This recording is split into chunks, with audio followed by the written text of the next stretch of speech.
Hello and welcome back to Old Trafford, the home of honestly biased sports content. Today we are going to be covering Manchester United v Burnley 2-2. Admin had a frog in his throat. So, essentially, United deserved to win the game. When Bruno Fernandes was on the pitch, like Box says here, no Bruno, no party. We actually did pretty well. I mean, we came back from 1-0 down. Fluke goal, own goal, nothing Heaven could have done about it. And yeah, we came back to make it 2-1. As soon as Bruno goes off the pitch, we concede and we can't create anything meaningful. Although Shea Lacey did go pretty close and Sesko maybe could have done something more with a few chances.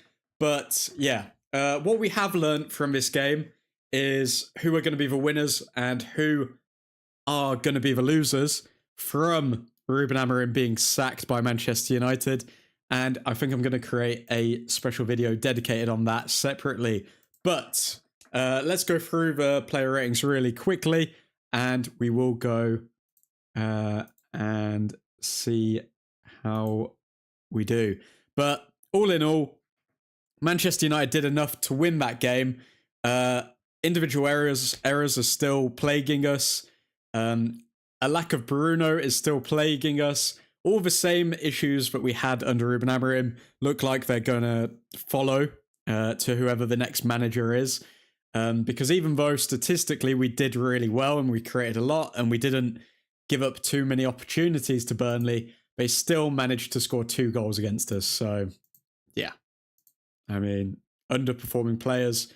Same old, same story for the past however long. But let's go through the player ratings real quick. So, first, we will start with Mr. Larmans. Conceded 2 goals. Didn't really do much in the game. Purely because he conceded 2 goals. I'll give him slightly below average, 6.4. But he had a very quiet game, if we're being honest. Heaven scored the own goal. 92% pass accuracy. Didn't do much else other than that. Probably give him a 6. Don't think he did anything too amazing.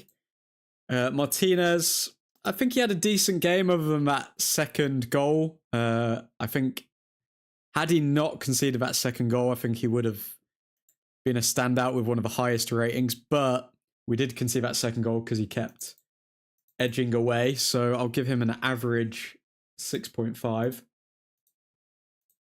Luke Shaw, I think Luke Shaw was decent. 98% pass accuracy. Kept spamming in crosses for Sesko. 2 chances created. 71% of ground duels won. I'll give Luke Shaw 7 out of 10. Delo, I can't remember too much what Delo did, if I'm honest with you. I feel like he just passed the ball backwards all game. I'll give him like a 6.7 because I can't think of anything too wrong, but I can't think of anything too good that he did either. Then Ugarte. What do we give Ugarte? I think his passing is still pretty poor. Made a few decisive tackles though. Probably give him slightly above average. I think he provided some legs into that midfield that we desperately needed. Oh wait, sorry, that's Casemiro. I think Ugarte gave us some legs in that midfield that we desperately needed next to Casemiro. Casemiro created 4 chances. 86% pass accuracy. Had a better game than his last game. I think his last game against Leeds was atrocious. Only won 25% of his ground duels though, which as a defensive midfielder isn't the best indicator of a good performance. Probably give him 6.7. Fernandes got an assist. Obviously, heartbeat of the team. Had to come deeper to dictate the play. Found the assist for Sesko when he was moved out to the right. And yeah, I mean, no Fernandes, no Manchester United. I'd probably give him a 7.9 for tonight's performance. Cunha, what did Cunha do? 78% pass accuracy, created 1 chance. Won a lot of his duels, to be fair to him. Surprised to see him on the right-hand side instead of the left. Subbed off at the 74th minute. Probably give him a 7 out of 10. I think the attack was pretty good today, to be fair. Dorgu. I think Dorgu had a really good game, 83% pass accuracy, created 5 chances. Got an assist for Sesko. Could have had more assists, to be fair to him. 54% of ground duels won, 80% of aerial duels won. Probably give Dorgu a 7.6 tonight. And finally, the main man himself, Benjamin Sesko, he pulled in 2 goals tonight. Could have had more. Only 52% accurate passes, but I don't think he was really tasked with building up play. I think Fletcher told him to just stay in the box or stay around it. Expected goals of 0.9. 88% shots on target. 88% aerial duels. I'm going to give Sesko...